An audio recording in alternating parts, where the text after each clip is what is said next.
आइए जानते हैं आज की कुछ प्रमुख अंतर्राष्ट्रीय खबरों को, लेकिन इससे पहले एक नजर आज की हेडलाइंस पर।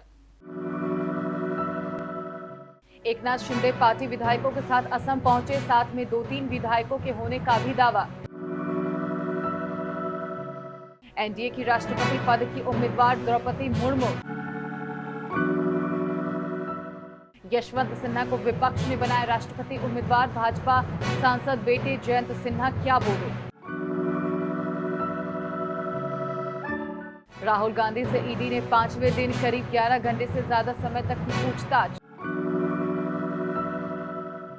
दिल्ली में महिला कांग्रेस अध्यक्ष नीता डिसूजा का पुलिस वालों पर थूकने का वीडियो वायरल, बताई वजह। छत्तीसगढ़ ओडिशा सीमा पर मुठभेड़, 3 जवान शहीद, सीआरपीएफ की रोड ओपनिंग पार्टी ड्यूटी पर निकली थी। लिथुआनिया को लेकर रूस और नाटो आमने सामने। टाटा के इन 2 शेयरों से राकेश झुनझुनवाला ने एक दिन में ही कमाए 590 करोड़ रुपए। 4 बहनों की शादी की टेंशन में आते हुए अक्षय कुमार, दिल को छू लेगी कहानी। इंग्लैंड में टीम इंडिया के साथ जुड़े राहुल द्रविड़, आते ही लगा दी क्लास। महाराष्ट्र में सियासी घमासान मचा हुआ है। शिवसेना ने मंत्री एकनाथ शिंदे पार्टी के विधायकों के साथ असम पहुंच गए हैं। यहां वह होटल रेडिशन ब्लू में ठहरे हुए हैं। वहां 50 कमरे बुक कराए गए हैं। वहीं उद्धव ठाकरे के नेताओं की ओर से शिंदे को मनाने की कोशिशें जारी हैं। कल देर शाम शिवसेना के 2 नेता सूरत में शिंदे से मिले और उन्होंने मनाने की कोशिश की। सूत्रों से मिली जानकारी के अनुसार दोनों नेताओं के साथ मुलाकात के बाद एकनाथ शिंदे ने मिलिंद नार्वेकर के फोन से मुख्यमंत्री उद्धव ठाकरे से बात की। यह बातचीत करीब 10 मिनट तक हुई। उद्धव की पत्नी रश्मि ठाकरे से भी शिंदे से बातचीत हुई है। शिंदे ने कहा कि वो पार्टी की भलाई के लिए यह कदम उठा रहे हैं। अब तक उन्होंने कोई फैसला नहीं लिया है और न ही किसी दस्तावेज पर दस्तखत किए हैं। सीएम उद्धव ठाकरे ने शिंदे से विचार कर वापस आने के लिए कहा है। फिलहाल इस बातचीत से कोई हल नहीं निकला। बीजेपी ने मंगलवार को अपने राष्ट्रपति पद के उम्मीदवार के नाम का ऐलान कर दिया है। इसके लिए बीजेपी ने द्रौपदी मुर्मू का चुनाव किया है। द्रौपदी मुर्मू यदि राष्ट्रपति पद का चुनाव जीतती हैं तो वे देश की पहली आदिवासी राष्ट्रपति होंगी। द्रौपदी मुर्मू का जन्म 20 जून 1958 को ओडिशा के मयूरगंज जिले के बैदपोशी गांव में हुआ था। उनके पिता का नाम विरांची नारायण टुड्डू है। वे आदिवासी जातीय समूह संथाल से संबंध रखती है। राष्ट्रपति चुनाव के लिए यशवंत सिन्हा को संयुक्त विपक्षी उम्मीदवार बनाया गया है। उनके बेटे और भाजपा सांसद यशवंत सिन्हा ने मंगलवार को कहा कि वह भाजपा सदस्य के रूप में अपनी संवैधानिक जिम्मेदारियों का निर्वहन करेंगे और लोगों से उन्हें उनके बेटे के रूप में न देखने और चुनाव को पारिवारिक मुद्दा न बनाने का आग्रह किया। नेशनल हेराल्ड केस में कांग्रेस के पूर्व अध्यक्ष राहुल गांधी से ईडी ने 5वें दिन पूछताछ की। कांग्रेस नेता मंगलवार की सुबह करीब 11:15 बजे ईडी दफ्तर पहुंचे। इसके बाद सवाल जवाब का सिलसिला चला।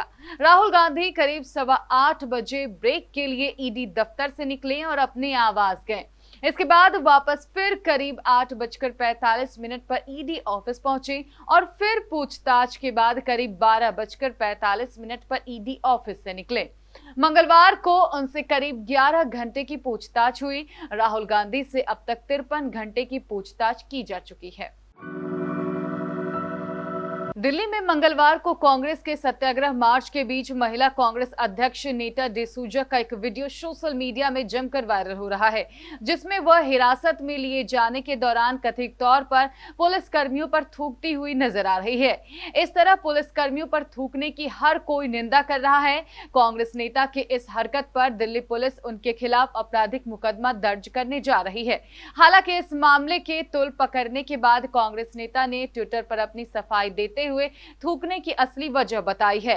नेता ने ट्विटर पर एक वीडियो जारी कर कहा कि वह थूक नहीं रही थी, बल्कि पुलिस की धक्का मुक्की के दौरान उनके मुंह में कुछ गंदगी चली गई थी, जिसे बाहर निकाल रही थी। छत्तीसगढ़ और ओडिशा के सीमा पर मंगलवार को सुरक्षा बलों की नक्सलियों से मुठभेड़ हुई। मुठभेड़ में सीआरपीएफ के 3 जवान शहीद हो गए। दरअसल सीआरपीएफ की रोड ओपनिंग पार्टी ड्यूटी पर निकली थी, उसी दौरान हमला हो गया। जवानों ने भी नक्सलियों को मुंहतोड़ जवाब दिया। जानकारी मिल रही है कि नक्सलियों को पहले से ही इस बात की सूचना थी कि जवान यहां पर आने वाले हैं, इसलिए उन्होंने घात लगाकर जवानों को फंसाया, फिर फायरिंग शुरू कर दी। यूक्रेन और रूस जंग के बीच उत्तर अटलांटिक संधि संगठन नाटो के बीच तनाव बढ़ता ही जा रहा है। रूस के विदेश मंत्री ने नाटो सदस्य देश लिथुआनिया से मांग की है कि वह कैलिनिनग्राद पर खुलेआम लगाए गए शत्रुतापूर्ण प्रतिबंधों को तत्काल हटाए। खास बात यह है कि रूस की यह चेतावनी ऐसे समय में आई है जब लिथुआनिया ने नाटो देशों से चौतरफा घिरे रूस के परमाणु सैन्य किले कैलिनिनग्राद को रेल के जरिए जाने वाले सामानों पर प्रतिबंध लगा दिया है। यूरोपीय संघ और नाटो देशों पोलैंड तथा लिथुआनिया के बीच बासा रूस का कैलिनिनग्राद शहर रेल के जरिए रूस से सामान मंगाता है। यही नहीं, कैलिनिनग्राद के गैस की सप्लाई भी लिथुआनिया के जरिए होती है।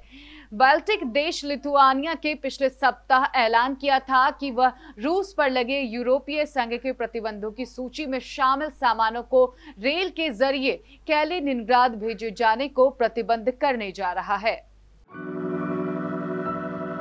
शेयर बाजार में कल मंगलवार को अच्छी तेजी देखने को मिली। दिग्गज इन्वेस्टर राकेश झुनझुनवाला को इस तेजी में बड़ा फायदा हुआ। झुनझुनवाला ने एक ही दिन में टाटा ग्रुप के 2 शेयरों से 590 करोड़ रुपए की कमाई की। टाटा ग्रुप के यह शेयर टाइटन कंपनी और टाटा मोटर्स है। टाइटन के शेयर मंगलवार को नेशनल स्टॉक एक्सचेंज में 118.25 रुपए चढ़े। वहीं टाटा मोटर्स के हर शेयर में मंगलवार को 15.40 रुपए का उछाल आया। इस तेजी से राकेश झुनझुनवाला की नेटवर्थ करीब 590 करोड़ रुपए बढ़ गई है। काफी समय से अक्षय कुमार अपनी आने वाली फिल्म रक्षाबंधन को लेकर सुर्खियों में हैं। फिल्म की रिलीज डेट काफी पहले ही रिलीव कर दी गई और अब फिल्म की कहानी का अंदाजा भी काफी हद तक हो चुका है, क्योंकि रक्षाबंधन का ट्रेलर भी रिलीज कर दिया गया है। ट्रेलर की शुरुआत में ही पता चल जाता है कि फिल्म मनोरंजन से भरी है। कभी खुले में शौच का विरोध तो कभी बैटमैन बनकर महिलाओं का दर्द समझाने वाले अक्षय कुमार इस बार खुद दर्द में हैं। दर्द है 4 बहनों की शादी का, जिसके लिए खूब सारे दहेज की जरूरत है। वहीं दूसरी तरफ उनसे प्यार करने वाले भूमि पेडनेकर के पिता चाहते हैं कि 6 महीने में वो भूमि से शादी कर ले, नहीं तो वो अपनी बेटी की शादी कहीं और कर देंगे। अक्षय कुमार को 6 महीने के भीतर बहनों के हाथ पीले करने हैं ताकि वो खुद का घर भी बसा सके। ट्रेलर से साफ है कि फिल्म आपको खूब गुदगुदाएगी तो कभी आपके आंखों में भी नमी ले आएगी। अक्षय कुमार की रक्षाबंधन हंसते हंसाते समाज की दहेज लेने की कुप्रथा पर भी करारा वार करेंगे।